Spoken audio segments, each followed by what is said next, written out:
সরকার শূন্য হাতে হাম নিয়ন্ত্রণ শুরু করেছে বলে জানিয়েছেন স্বাস্থ্যমন্ত্রী সরদার মোহাম্মদ সাখাওয়াত হোসেন। তিনি বলেন, বিগত সরকার এর জন্য কোনো কিছুই রেখে যায়নি। বিকেলে রাজধানীর মহাখালী ডিএনসিসি হাসপাতাল পরিদর্শন শেষে এসব কথা বলেন স্বাস্থ্যমন্ত্রী। মন্ত্রী দাবি করেন, বিশ্বের আর অন্য কোনো দেশ বাংলাদেশের মতো অতি জরুরি ভিত্তিতে হামের টিকার ব্যবস্থাপনা করতে পারেনি।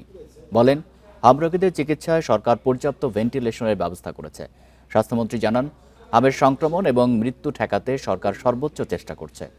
মন্ত্রী জানান, এখন শিশুরা হামের চাইতে বেশি আক্রান্ত হচ্ছে নিউমোনিয়ায়। তিনি বলেন, রুটিন ওয়ার্ক হিসেবে প্রতি সপ্তাহে বিভিন্ন হাসপাতাল পরিদর্শন করা হচ্ছে। মূলত হাসপাতালের পরিচ্ছন্নতা, ডাক্তার এবং দালালের দৌরাত্ম্য ঠেকাতে এই উদ্যোগ। আমাদের ডাক্তাররা অনেক পরিশ্রম করে যাচ্ছে। একটা ভেন্টিলেটর বিগত সরকার রেখে যায় নাই আমাদের হাতে, একটা মিজেলসের ভ্যাকসিন রেখে যায় নাই।